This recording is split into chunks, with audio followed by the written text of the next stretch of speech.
Yo, everybody. I am currently getting some meal prep in the night before I return back to work. I'm going back to work on light duty. Probably going to do like half a day. I can't say duty without laughing. Gonna go back to work for half a day Thursday and half a day Friday. But if you fail to plan, then you plan to fail. So this right here is my scale. I cannot remember what it's called, but I did get it from Target and it was like $17. So turns on like this. And then I have it set on pounds and ounces, but you can change the unit to grams, kilograms, and back to pounds and ounces. So you guys already know that our tummies can only hold 2 to 4 ounces of food, especially right after you get sleeved, right? So I am 8 days post-op, if you count my actual operation day. I'm 8 days post-op, and I have like 500 of these that I eat all of my meals out of. Now notice how sensitive this thing is. Like even if I touch it, it measures everything. So turn it on, make sure it's at 0, and then you start to fill it up with the food.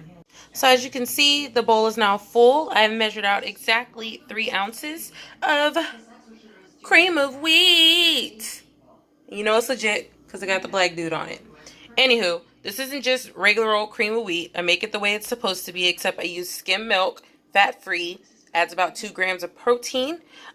This is 3 tablespoons. Well, not all, not this. This and this are 3 tablespoons of cream of wheat and 3/4 cups of fat-free skim milk. I also add a dash of cinnamon and literally like a splash of vanilla. I don't measure things unless I'm weighing them to eat. Most recipes, I just toss stuff in. Right here is gumbo. Anywho, so I measured this.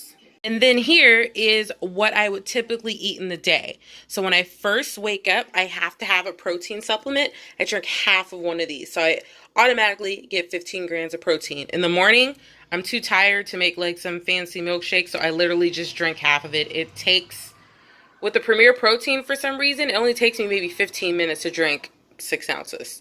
So 6 ounces, I got my 15 grams of protein. That is at 7 a.m. At 8 a.m., I'm supposed to eat actual food. Here comes in our gumbo. Now, this is chunky right now. I have a NutriBullet, and I'm going to pulverize the mess out of this. But this is exactly 3 ounces. You got your rice, which technically we're not supposed to have, but when I do the bullet, turns it into soup. There's chicken in there. There's andouille sausage. Even got some okra popping, and the red stuff is bell peppers. I have that at 8. At 9 a.m., I have literally only 2 spoonfuls of this. Now, when I say spoonfuls, I mean baby spoonfuls. And it needs to be exactly 2 tablespoons. And I bet you didn't know sugar-free chocolate pudding has 1 gram of protein. So, if you've been doing math, I got 15 grams of protein. Then I got 2. And then I got 1. I can do easy math. That's 18 grams of protein. And this is all before 10 o'clock. Now, I also have alarms set up on my phone to where every 30 minutes an alarm goes off telling me that I either need to drink water, I need to drink some protein, or I need to eat something. Now, with getting bariatric surgery, since you're only able to hold 2 to 4 ounces of food in your tummy at a time, you have to eat meals a little more frequently. And when I say eat, I mean you need to be drinking or eating something to meet your calorie quota for the day. Now, it's the middle of the morning now. It's 10 a.m. I got to drink the rest of my protein supplement. So I drink the other half of that. That's another 15 grams of protein. Now, at 12 p.m., the next thing on my list is this yogurt. It has to be Greek yogurt specifically because you get more protein from it. I'm going to show you guys this. So this is the Dannon Light and Fit. Has no artificial sweetener. It has 13 grams of protein, 90 calories, and 3 grams of fiber. I cannot eat this in one sitting. It's too much. 5.3 ounces, I'll be throwing up. I can literally get at most 3 ounces of food in my stomach before I start feeling sick. So this is 1 day of meals. Now, you're probably looking at all these little containers and you're like, okay, that's like one meal for the day. I wish it was that simple. I literally have to have this, this, this, and this. That's one day of meals, plus this, plus at least 3 of these. And I haven't even gotten to the vitamins and stuff yet, but we'll get there in just a second. So I wanted to come back to the cream of wheat. So 1 serving of this, which is 3 tablespoons and 3/4 cups of milk, has 4 grams of protein. I typically eat 2 of these a day. So I get 2 meals out of this and I get 4 grams of protein for the day. Crazy tacky right now, but I'm supposed to get, I want to say 65 grams of protein a day, which really seems extremely impossible. But if you follow the diet that your nutritionist gave you, or dietitian, or whatever you have, your surgeon, if you start that thing at 7 in the morning, eat all of your meals and sip, sip, sip, you will meet the goal at the end of the day. The crazy thing is, by 8:30, I was actually full. I didn't want anything else to go in my mouth. Nothing. I was tired of drinking. I was tired of eating. I was like, I had half a bottle of water left. And I was like, I'm just going to sip on this for the rest of the night. So I'm just going to wake up in the middle of the night. And I apologize for going out of focus. But let me get to my vitamins just so you guys have an idea of what my daily routine consists of. So the next part of our routine is my vitamins. I have 4 vitamins here. This giant one is calcium. Once you get bariatric surgery, whether it be the bypass, the sleeve, if you get RNY, anything like that, you have to take a calcium supplement because our tummies don't absorb calcium like they used to. That's why instead of, for my meal prep, instead of using water, I always substitute milk or skim milk, preferably skim milk because of the low fat content. So these are my calcium that I have to take, 500 milligrams. I take 2 of these a day. I take 1 in the morning and 1 before I go to bed. Talk to everybody about losing hair during weight loss surgery. Just wanted to pause for a second. This is extremely important to me. I don't really know how hair loss affects women of the African American community because a lot of women, Black women who get this surgery, they don't really talk about what happens. Now, there are a plethora of white women on YouTube who document their process with weight loss surgery, and they talk about the hair loss and they talk about all the creams and stuff they use. And me being someone who is natural, I don't put any chemicals in my hair. When I shampoo it with actual soap once a month, and then every other week I co-wash with the sulfate-free conditioner for natural hair, and I keep my hair braided. I don't typically see as much hair loss as the normal person. So am I worried about losing hair during this process? Not really. Honestly, no. It's hair. It grows back. I could toss a wig on or braid it up or cut it all off. I've cut my hair like 3 times. I'm not really that attached to it. It's just hair. But I know for a lot of women, hair is kind of like your Wonder Woman shield. It's how you get through the world. Take your vitamins. Get your protein. Drink your water. That will help lessen it. No one is immune to hair loss during weight loss surgery.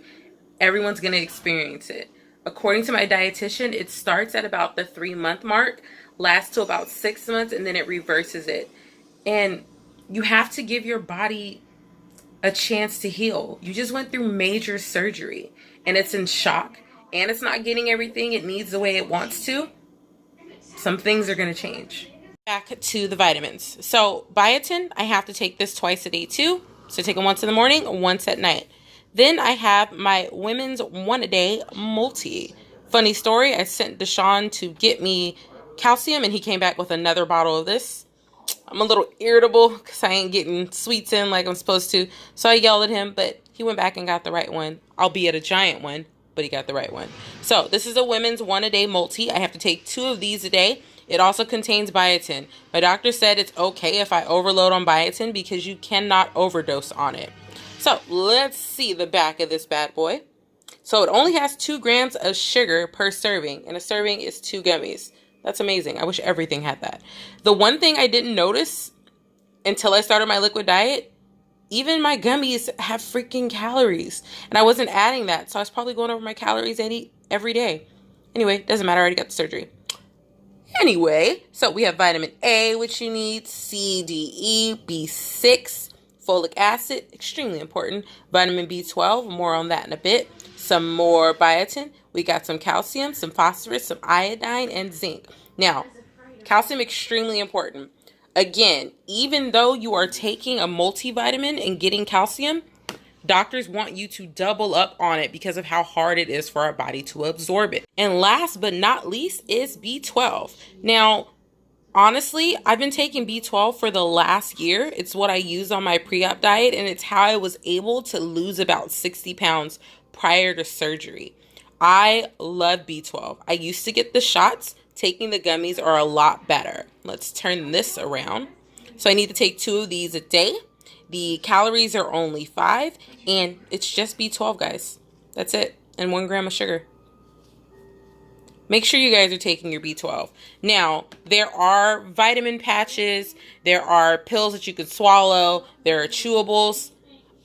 I have always been a fan of gummies. I can't take anything else. If I try to take a regular pill, I gag. And I'm already taking 3 other pills anyways. 2 for nausea, 1 to help my stomach heal, and then Oxy when I have pain. So next, and that's my boyfriend, I want to show you guys what a bariatric patient's refrigerator looks like. I cannot talk, you guys. So this is literally what our fridge looks like right now. I need to finish that. I'm just really full right now. Got some apples. There's always water. That is fat-free juice. Both of those are sugar-free. I got some G2 down there that I'm going to take. Yogurt and Jell-O are going to be your very best friend. And in the back, I have Propel, the fitness water in a different flavor. I'm going to show you guys the freezer too. That's the creme de la creme. Y'all don't know nothing about Sonic Ice. It's literally something I chew on throughout the day. I put it in a glass and let it melt. I don't really like cold water, but I will drink melted ice. I don't know, I'm weird. Over here, sugar-free popsicles. These are Outshine, and I forget what the hell these are, but they only come in like tropical cherry and like raspberry. They're sour. They're my favorite. I have 2 of these a night. I just started these. The one thing I don't like them is they are very obviously fat-free and sugar-free. And when you suck on them, when you suck on them, they literally turn into a piece of ice. These stay juicy. I like juicy. Pretty much it for me, guys. I had someone request that I make a video on the foods that I eat and my meal prep and stuff. So I decided to make one. I wasn't going to make another video until next week when I'm 2-week post-op. For those of you that may be worried, pain is at like a 1, and it's literally only if I've been laying down for too long. I went to the gym today for the first time. I spent an hour on the treadmill. I sweat a lot. My heart rate is finally back to normal. I'm hovering at 75 to 81 beats per minute, and at rest I get down to like 63. I don't know. I practically die. Whatever. But that's pretty much it. If you guys have any questions, don't hesitate to leave a comment asking or send me an email. It's at Sheekasvsgjourney@gmail.com. And I will see you guys all next week.